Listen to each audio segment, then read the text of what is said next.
Hi friends, हूँ छूँ भावेश ने आज આપણે કટોરીવાળો બ્લાઉઝ સાદો કઈ રીતે બનાવાય આપણે અહીં આગળ કટોરી એકદમ પરફેક્ટ રીતે બેસાડી છે, કોઈ પણ જાતની અંદર કરચલી નથી, એકદમ પરફેક્ટ રીતે બેસાડે છે. નીચે બેલ્ટ પણ એકદમ પરફેક્ટ રીતે, બાંય પણ આપણે એકદમ વ્યવસ્થિત રીતે, અને આપણે ગળાની મય પાઇપિંગ કઈ રીતે થાય તે પણ આપણે આ વિડીયોની મય શીખવાનું છે. પૂરો વિડીયો જોજો કે તમને ખ્યાલ આવશે કે કટોરીવાળો બ્લાઉઝ સાદો કઈ રીતે બનાવાય. હવે ભાવેશ લેડીઝ ટેલર યુટ્યુબ પર તમે સર્ચ કરશો, સીવણ ક્લાસનું ગમે તે કામ આપણી ચેનલ પર મળી જશે. હવે આપણે આગળ બ્લાઉઝ કટિંગ લઈ લીધો છે. પહેલાં પહેલી આપણે અહીં આગળ બાંયને નીચે વારવાનું રાખ્યું છે આ રીતનું. એને આપણે અહીંથી ડબલ કરીને આપણે જે ચેકો માર્યો હોય ત્યાંથી આપણે આ રીતે મશીન ધાર ઉપર મારી દેવાનું છે. તમારે આ સિલાઈ કરવાની હોય બાયમાં તો તમારે થોડું પાછું મારવાનું ને થોડી મોટી સિલાઈ મારવાની છે. ને ખાડો ટેકરો આ રીતે જોઈને જવા દેવાનો છે. આપણે ખાડો છેલ્લે આવ્યો એટલે આપણે અહીંથી પહેલાં ખાડો ચાલુ કરવાનો, એટલે સામાસામીની આ રીતે બાય બની જાય. એ તમને પણ બતાવી દઉં. આ રીતે ગોઠવી દેવાની, પછી એ તમારે બનાવી શકાય છે. હવે આપણે બેક સાઈડ લઈ લઈએ. અહીં આગળ આપણે નીચેની સાઈડ આ રીતે વારી દેવાનું છે, અને દોઢ દબાણ જેટલું છોડીને આપણે અહીં આગળ ચેકો મારી દેવાનો, એટલે આ ટક્સનું નિશાન આપણને મળી ગયું. આપણે અહીં આગળ જે ચેકો માર્યો એ બે મેળવી દેવાના, અને અહીં આગળ આપણે આ રીતે ક્રોસમાં મશીન મારી દેવાનું છે. 5 ઇંચનું ધીરે ધીરે તમારે બહાર કાઢતું રહેવાનું છે. આ ફરી એકવાર બતાવી દઉં. અહીં આગળ આ રીતે તમારે 5 ઇંચ રાખીને આ રીતે ધીરે ધીરે બહાર કાઢી લેવાનું, અને બહાર કાઢતી ઘડીએ મશીનને લોક કરી દેવાની, સિલાઈ એટલે નીકળે નહીં. આ રીતે તમારે પરફેક્ટ પાછળની ટક્સ લાગીને તૈયાર થઈ ગયો. હવે આપણે આગળનો ભાગ બનાવતા શીખીએ. પહેલાં આ રીતે યોગ છૂટા પાડી દેવાના છે, ને બેલ્ટ આપણા ખાડા ટેકરાવાળી જોઈ આ રીતે સામાસામી મૂકી દેવાના, એટલે એક સાઈડનું થાય નહીં. હવે આપણે અહીંથી નીચેની સાઈડથી આ રીતે ચાંપનું મશીન મારતા કટોરી લગાવવાનું છે. ખેંચવાનું જરાક પણ નથી. આપણે અહીં સામેની સાઈડ આપણે ઉપરથી લગાવવાનું છે. આ રીતે તમારે કમ્પ્લીટ જોઈ લો. જો તમારે એક સાઈડનું પડખું નહીં થાય, આ રીતે તમારે સામાસામીનું પડખું બની જશે. એક સાઈડ તમારે નીચેથી મારવાનું ને એક સાઈડ તમારે ઉપરથી મારવાનું છે. ને કટોરી બેસાડતી ઘડીએ રાઉન્ડ શેપની મય સેટ પણ ખેંચવાનું નથી, એકદમ પોલા હાથે બેસાડી દેવાનું છે. ને બેસ્યા પછી ઉપર આપણે આ રીતે આંગળી મારી દેવાની. ના હવે આપણે વચ્ચેનું જે ટક્સનું નિશાન છે એને આપણે આ રીતે આગળ ચાંપનું મશીન મારી દેવાનું.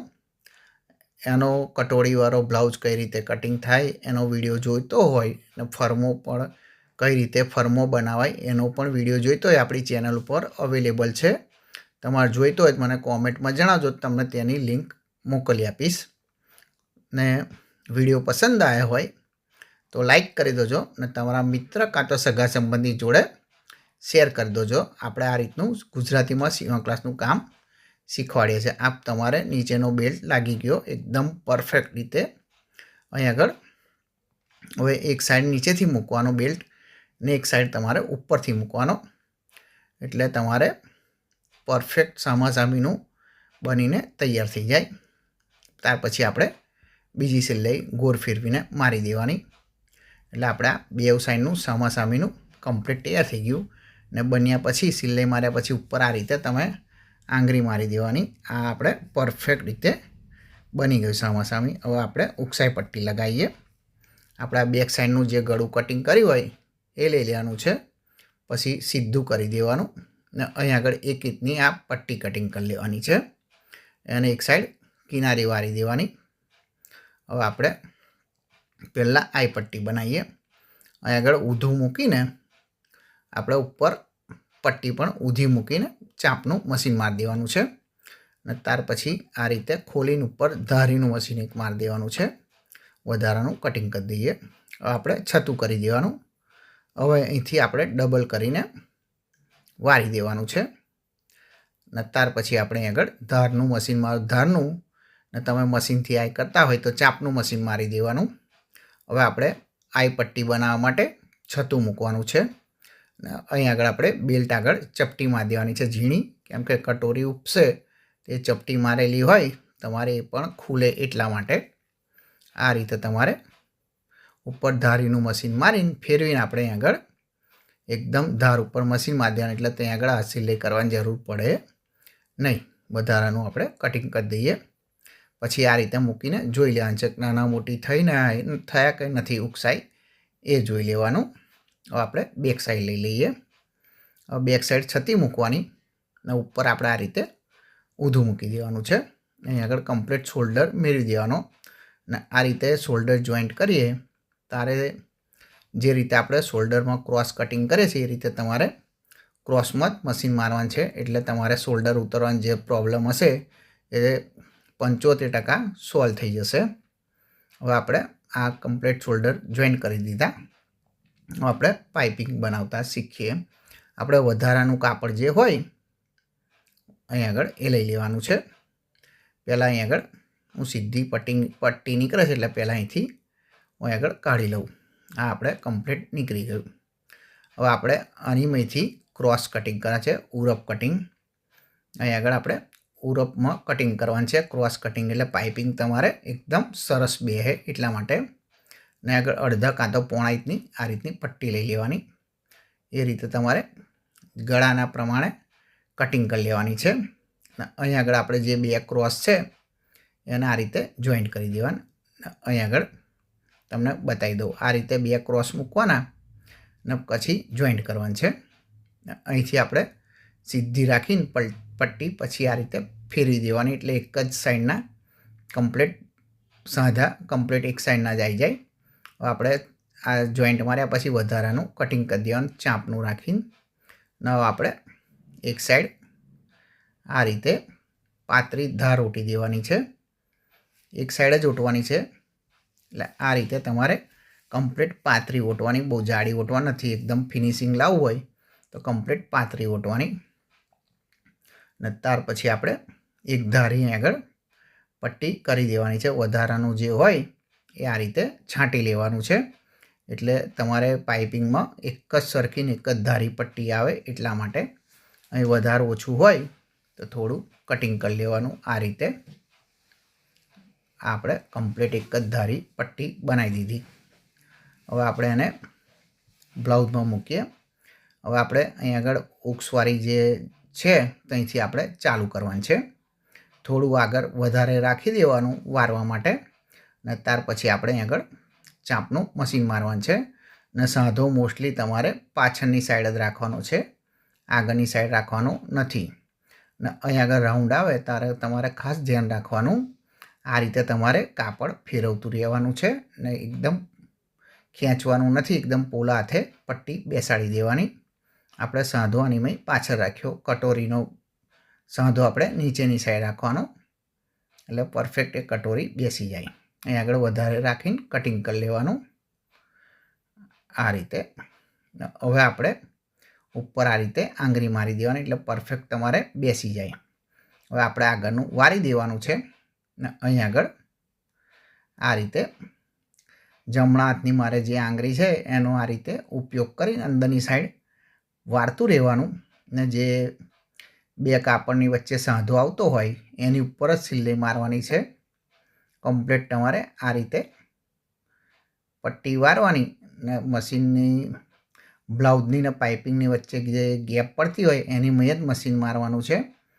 પાઇપિંગની ઉપર નથી મારવાની કે બ્લાઉઝની ઉપર નથી મારવાની. એની બેની વચ્ચે મારશો એટલે તમારે ઓટોમેટિક સરસ ફિનિશિંગ આવશે. ને આ રીતે તમારે આંગળીથી અંદરની સાઈડ વાળતું રહેવાનું છે. એક આંગળી વતે આ રીતે દબાઈ દેવાનું એટલે તમારે પરફેક્ટ અહીં આગળ પાઇપિંગ બનીને તૈયાર થઈ જશે. આનો ડિટેલ સાથે વિડીયો જોઈતો હોય પાઇપિંગ કઈ રીતે બનાવાય એને આપણી ચેનલ ઉપર વિડીયો ઓલરેડી અવેલેબલ છે. એને નજીકથી ને વ્યવસ્થિત રીતે શીખવાડેલું છે. તે પણ કોમેન્ટ કરજો, તેની પણ તમને લિંક બનાવીને મોકલી આપીશ. આ આપણે કમ્પ્લીટ જોઈ લો એકદમ પરફેક્ટ રીતે પાઇપિંગ બેસી ગઈ. કોઈ પણ જાતનું ખેંચવાનું નહીં કે એકદમ પોલા હાથે. હવે આપણે અહીં આગળ વધારાનું જે શોલ્ડરમાં હોય કટિંગ કરી લઈએ, સીધું કરી લેવાનું છે. અને હવે આપણે ખાડા ટેકરી જોઈને બેસાડી દેવાનું. ટેકરાવાળો ભાગ પાછળ આવે, ખાડાવાળો ભાગ આગળ આવે. એને પણ આ રીતે ચાપનું મશીન મારી દેવાનું છે. ને ચેનલ ઉપર નવા આવ્યા હોય તો ચેનલ સબસ્ક્રાઈબ કરી દેજો. ગુજરાતીમાં સીવા કૃષ્ણના વિડીયો આપણી ચેનલ ઉપર મળતા રહેશે. આ રીતે એને પણ પોલા જાતે બેસાડવાનું છે. ખેંચશો તમારે કરચલી પડશે, ખેંચવાનું નથી. આ રીતે એકદમ પોલા હાથે બાંય બેસાડી દેવાની. મારી રીતે જે વિડીયોમાં કટિંગ બતાવ્યું છે એ રીતે તમે કરતા હશો તો તમારે આ રીતે પરફેક્ટ બાંય બેસી જશે. અહીં આગળ ફિનિશિંગ જોઈ લો, એકદમ પરફેક્ટ રીતે તમારે સિલાઈ માર્યા પછી ઉપર આંગળી મારી દેવાનું. અને આપણા જે મૂળાના ભાગની જે બાંય છે એ પહેલાં પરફેક્ટ મેળવી દેવાની. ને ત્યાર પછી આપણે આ રીતે સાઈડ ઉપર મશીન મારીને છતાંમાં જ મશીન મારવાનું છે, ઊંધું રાખવાનું નથી. એ રીતે આપણે સામેની સાઈડ બાંય લગાવી દેવાની છે. એટલે આપણે બે સાઈડ લગાવી દીધી. હવે આપણે નીચેની ડાયમંડ પટ્ટી કટિંગ કરવાની છે. અહીં આગળથી જે સીધું નીકળતું હોય એ પ્રમાણે તમારે પટ્ટીઓ સીધી કટિંગ કરવાની છે, ક્રોસમાં કટિંગ કરવાની નથી. આ સીધી પટ્ટી પરફેક્ટ બેસે એટલા માટે હવે આપણે એના સાંધા અહીં આગળ મારી દેવાના છે. આ રીતે અહીં આગળ તમારે ફેરવી પછી લગાવવાની છે, એટલે પરફેક્ટ તમારે એક જ સાઈડના સાંધા કમ્પ્લીટ બેસી જાય. આ રીતે મેં જે ફેરવીને લગાવું છું એ રીતે જ તમારે લગાવી દેવાના. આપણે આ પટ્ટી કમ્પ્લીટ તૈયાર થઈ ગઈ. હવે આપણે એને પણ એક સાઈડ કિનારી વારી દેવાની છે. આ રીતે તમારે આ રીતે બહુ જાડી નથી વારવાની, એકદમ પટલીને કમ્પ્લીટ વ્યવસ્થિત રીતે બેસાડી દેવાની છે. હવે આપણે અહીં આગળ આઈ પટ્ટીથી ચાલુ કરવાની છે ને ચાંપનું મશીન મારવાનું છે. ને અહીં આગળ જે ટક્સ આવે ત્યાં આગળ ઝીણી ચપટી લઈ લેવાની છે. પાછળનો જે ટક્સ આવે એમાં આ રીતે બે ટક્સમાં ઝીણી ઝીણી ચપટી લઈ લેવાની છે. કેમ કે કાપડ ખેંચાય એટલે ચપટી હોય તો તમારે અહીં ત્યાં આગળ થોડી પહોળી થાય એટલા માટે. હવે આપણે અહીં આગળ વધારાના દોરા કટિંગ કરીને આગળની કાપડ વધારાનું વારી દેવાનું. ને અહીં આગળ આપણે ચાપનું નહીં સોરી કિનારીનું મશીન મારી દેવાનું છે. ધાર ઉપર એની ઉપર આપણે આગળ કાપડ વારી દઈ દીધું એટલે એ કવર થઈ જાય. ને અહીં આગળ હવે ઊંધો બ્લાઉઝ કરીને આપણે આ રીતે પટ્ટી ઉપર ધાર ઉપર મશીન મારી દેવાનું છે, એટલે એ પટ્ટી કમ્પ્લીટ પેક થઈ જાય. તમારે આ સિલાઈ રાખવી હોય તો થોડી સાઈડ ઉપર સિલાઈ મારવાની, એટલે ત્યાં આગળ આ સિલાઈ થઈ જાય. ને સિલાઈ મોટી મારવાની એટલે પછી ઉકેલતા ફાવે. આપણે અહીં આગળ ઊંધો કરી દેવાનો, ઉપર આંગળી ફેરવી દેવાની ને ત્યાર પછી આપણે અહીં આગળ ચાંપનું મશીન મારી દેવાનું. એટલે તમારે સાઈડ ઉપરનું દબાણ કમ્પ્લીટ કવર થઈ જાય, ત્યાંથી દોરા નીકળે નહીં. આ રીતે અહીં આગળ મારીને ઉપર આંગળી ફેરવી દઈએ ને આપણે આ અહીં આગળ ચાંપનું મશીન મારી દઈએ એટલે તમારે એ પરફેક્ટ કવર થઈ જાય. આ રીતે તમારે સાઈડ ઉપરનું કવર કરી દેવાનું. ને દબાણની મય જો તમારે ફુગ્ગા આવતા હોય એનું પણ તમને બતાવી દઉં. આની મય 32 કમર છે, અહીં આગળ 8.5ની ચેસ્ટ છે, મોરી 5.6 છે. અહીં આગળ આ રીતે આ ઉક્સ પટ્ટી આઈ પટ્ટી છોડી દેવાની ને ત્યાંથી આપણે પછી માપ કરવાનું છે. આગળ 4 ઇંચને એક દોરો આવે છે, સોરી 4 ઇંચને અડધું છે, એટલે અહીં આગળ 1 ઇંચને દોરો મૂકી દઈએ. અહીં આગળ આપણે ચેસ્ટનું માપ આ રીતે કરીને આગળ મૂળાના ભાગે માર્કિંગ કરી દેવાનું છે. ને એ જ પ્રમાણે આગળ મોરીની મય પણ જે તમારી મોરી હોય એનું અડધું કરીને આગળ મૂકી દેવાનું છે. આપણે આ રીતે હવે આપણે પાછળથી મશીન મારતા આવવાનું છે. દબાણમાં જેને ફુગ્ગા વળતા હોય એને ખાસ આ રીતે કરવાનું છે. પાછળથી મશીન મારતા હો તમારે જેટલી સિલાઈ રાખતા હોય 2, 3, 4, 5 એ ધીરે ધીરે પાછળથી મશીન મારતા આવવાનું છે. છેલ્લી સિલાઈ તમારે જે માર્કિંગ કર્યું એની પર જોઈન્ટ કમ્પ્લીટ સિલાઈ મારી દેવાની. આ રીતે અહીં આગળ કોઈ પણ જાતનો ફુગ્ગો નથી, એ રીતે તમારે સામેની સાઈડ પણ કરી દેવાનું છે. આપણે અહીં આગળ બે સાઈડ કમ્પ્લીટ કરી દીધું. અહીં આગળ 32 કમ્પ્લીટ કમર થઈ ગઈ. હવે આપણે છત્તી કરતી ઘડીએ આ રીતે મૂળાની મય હાથ ઘાલીને આ રીતે સેત ખેંચી લેવાનું, એટલે પરફેક્ટ તમારે બેસી જાય. આ રીતે તમારે પરફેક્ટ બ્લાઉઝ બનીને તૈયાર થઈ ગયો. હવે એક નવા વિડીયો સાથે મળીશું. Thank you for watching.